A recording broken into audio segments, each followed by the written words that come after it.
अलमट्टी धरणाची उंची वाढवण्याच्या विरोधात कोल्हापूरमध्ये आंदोलन केलं जाते। कोल्हापूर सांगली मार्गावरील अंकली नाक्यावर आंदोलन सुरू आहे।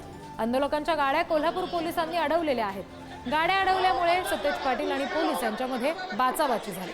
काँग्रेस कार्यकर्ते आक्रमक झालेत। परिसरात काही काळासाठी तणावाचं वातावरण निर्माण झालं।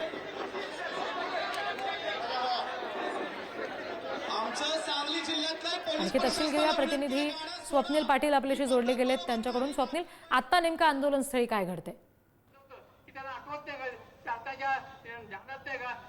नक्कीच रिद्धी, अलमट्टी धरणाची उंची वाढवण्यास विरोध करण्यासाठी सांगली आणि कोल्हापूर जिल्ह्यातील अंकली या ठिकाणी आता आंदोलन केलं जाते। या ठिकाणी आपण पाहिलं सध्या या ठिकाणी चक्काजाम आंदोलन केलं जाते। या ठिकाणी सांगली आणि कोल्हापूर या दोन्ही जिल्ह्यातील जे नेते आहेत त्यांच्या प्रमुख उपस्थितीमध्ये हे चक्काजाम आंदोलन केलं जात आहे। परंतु या चक्काजाम आंदोलनासाठी जे दोन्ही जिल्ह्यातून येणारे कार्यकर्ते आहेत त्यांना रोखण्याचं काम पोलिसांकडून केलं जात आहे, असा आरोप बंटी पाटील उर्फ सतेज पाटील यांच्याकडून केला जात आहे। कोल्हापूर जिल्ह्यातील जे कार्यकर्ते आहेत त्यांच्या ज्या गाड्या आहेत ते पोलिसांकडून अडवले जात आहेत। तसेच सांगली जिल्ह्यातून येणारे जे या आंदोलनात येणारे कार्यकर्ते आहेत त्यांच्या देखील गाड्या या ठिकाणी अडवण्याचा प्रकार घडण्याचा आरोप आता विश्वजित कदम यांनी केलेला आहे। त्या गाड्या सोडाव्यात अशी विनंती वारंवार पोलिसांना केलेली आहे, परंतु आंदोलनस्थळापर्यंत गाड्या येण्यास आता पोलिसांकडून रोखलं जात आहे। त्यामुळे वारंवार या ठिकाणी पोलिसांनी नेते यांच्यामध्ये बाचाबाचीचा प्रकार घडल्याचं पाहायला मिळते। बंटी पाटील आणि ज्या पोलीस उपाधीक्षक आहेत त्यांच्या देखील काही वेळापूर्वी बाचाबाची झाली होती। या ठिकाणी आंदोलन मोडीत काढण्यासाठी पोलिसांनी प्रयत्न केल्याचं पाहायला मिळते, कारण की ज्या दुचाकी आहेत या दुचाकी येथून आंदोलनस्थळावरून सांगली आणि कोल्हापूर रस्त्यावरून वाहतूक सुरू करण्याचा प्रयत्न पोलिसांनी केला होता, परंतु हे प्रयत्न देखील आता आंदोलकांनी मोडीत काढलेला आहे। या ठिकाणी